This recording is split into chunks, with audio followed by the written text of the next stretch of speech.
ქალაქ ფოთმა წოლჟიმის კონტინენტურ პირველობას უმასპინძლა. Ამ სახეობაში მსოფლიოს ყველა დროის ერთ-ერთი ტიტულოვანი სპორტსმენის გიორგი ბეროშულის განმარტებით შავი ზღვისპირა ქალაქში 6 ქვეყნის 120-მდე უძლიერესი ათლეტი მონაწილეობდა. შეჯიბრების დაწყებამდე მიღებული უმძიმესი ტრამვის მიუხედავად პლანეტის სახელმოხვეჭილმა სპორტსმენმა კვლავ ბრწყინვალედ იასპარეზა და საკუთარი მონაგარი მორიგი ოქროს მედლით გაიმდიდრა. კვარცხლბეკის უმაღლეს საფეხურზე კიდევ ერთი გურჯაანელი ბექა მელიქაძე ავიდა, რომელიც შეუდარებელი იყო ეკიპირებულ წოლჟიმში.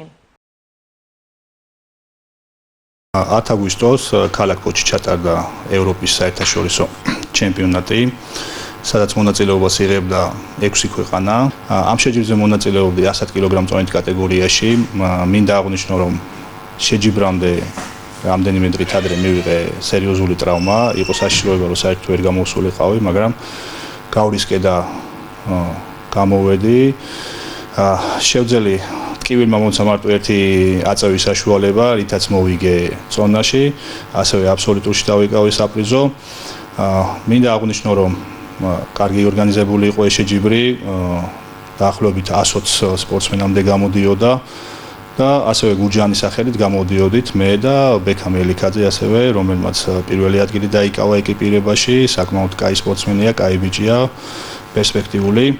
რაც შეეხება მომავალ გეგმებს, ვფიქრობ, რომ ჯერჯერობით დავისვენო, მოვიჩინო ეს ტრავმა და შემდეგ ოქტომბერში უკვე ისევ თბილისში, უალინგში ტარდება საერთაშორისო ჩემპიონატი, სადაც უკვე დაახლოებით 20 ქვეყანა აპირებს ჩამოსვლას და მონაწილეობას და აქ მინდა რომ ჩვენი ქვეყანა და რაიონი წარმოვაჩინოს სახელოვნად.